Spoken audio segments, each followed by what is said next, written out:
Bonjour à tous et ravi de vous retrouver ce matin pour que nous puissions parcourir ensemble les principales unes en kiosque.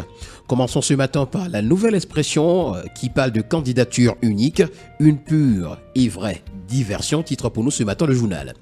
Dans une démocratie établie, les institutions chargées d'organiser les élections sont les seules surveillantes de la transparence et de l'impartialité des élections.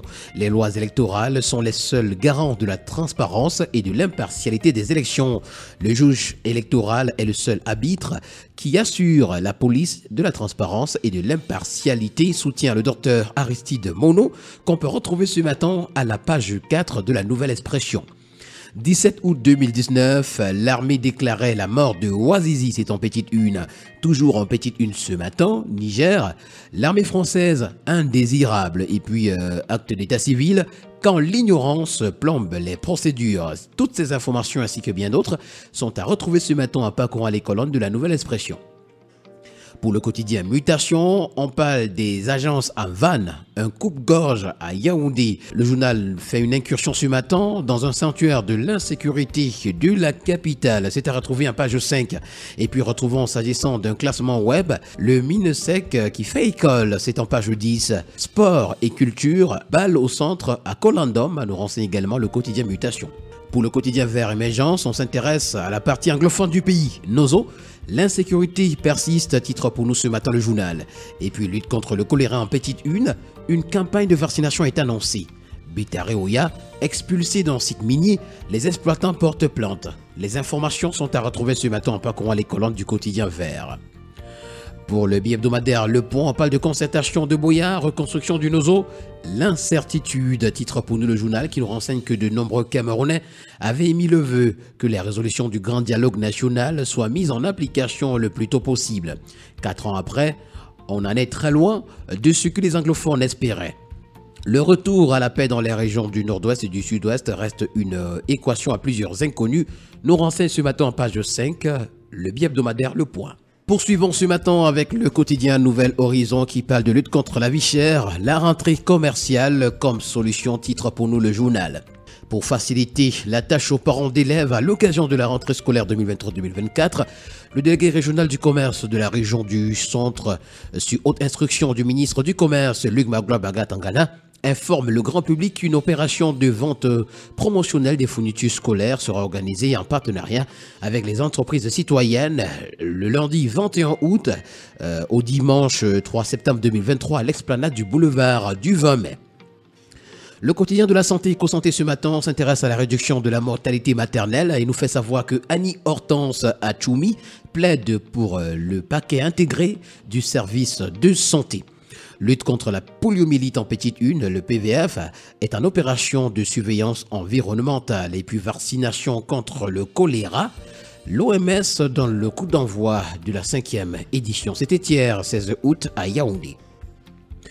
Le quotidien Info Matin rend hommage ce matin. Paul Biya, le sage tout simplement.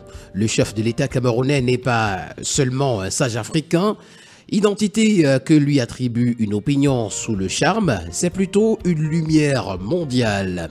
Plus de 40 ans déjà au service de son pays, au point de s'oublier lui-même. Plus de 40 ans déjà au service du Cameroun, au point d'oublier en plus sa propre famille. Il faut être Paul Biya pour pouvoir opérer de tels sacrifices, nous renseigne ce matin le quotidien Info Matin. Poursuivons avec le bi-hebdomadaire La Météo qui s'intéresse au raccordement du Pipes au réseau Kamwata et nous renseigne que la 3e édition ou encore la 3e étape c'est ce 19 août. Afrique Environnement nous amène dans la ville de Kribi où l'érosion côtière sème la panique. De plus en plus, la fureur des vagues fait de nombreux dégâts sous le regard impuissant des populations et des autorités de la cité balnéaire. Le préfet a interdit les baignades jusqu'à nouvel ordre. Pour le Pélican, on parle de manquement grave aux règles de la circulation routière. Touristique SA suspendu pour 15 jours. Le détective ce matin parle de la mise à mort de Congel Cam. La RTC persiste dans le dilatoire. C'est l'information que nous rend ce matin le journal Le Détective. Pour le drapeau, on parle de la filière bovine. L'anthrax est aux portes du Cameroun. Le cheptel bovin camerounais est sous la menace d'un virus en provenance du Nigeria. L'épidémie d'anthrax chez notre voisin représente une grave menace pour notre filière bovine. Des mesures urgentes ou encore des mesures d'urgence ont été prises par le gouvernement pour protéger notre cheptel, nous renseigne ce matin à page 8, le journal Le Drapeau. Avec le quotidien L'Info à chaud, on parle de la cérémonie de remise du prix du grand sage africain à Paul Biya. Le rôle du juriste de renom, professeur Kamto, est exalté ce matin à la grande une. Sentence du TAS défavorable à la FECAFOOT, Guibaï Gatama se réjouit du triomphe du droit ce matin. L'information est à retrouver en petite une. Réduction de la fortune numérique en zone rurale, l'IAI Cameroun forme une centaine d'apprenants à Atok Boga Bipindi.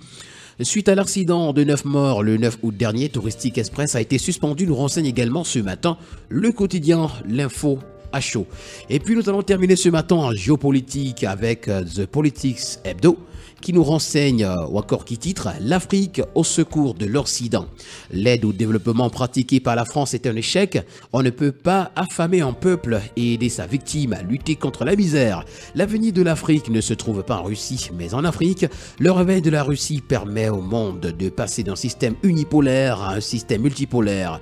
Qu'on aime le président Paul Biya ou pas, force est de reconnaître qu'il est un animal politique féroce, un diplomate hors pair, un politicien qui laisse toujours la porte entrouverte. Justement, l'information ce matin est à retrouver en parcourant les colonnes de The Politics Hebdo. Mesdames et messieurs, c'est ici que prend fin cette autre édition de la Revue de la Presse. Merci d'avoir été à l'écoute et rendez-vous demain pour un autre exercice. Bonne journée.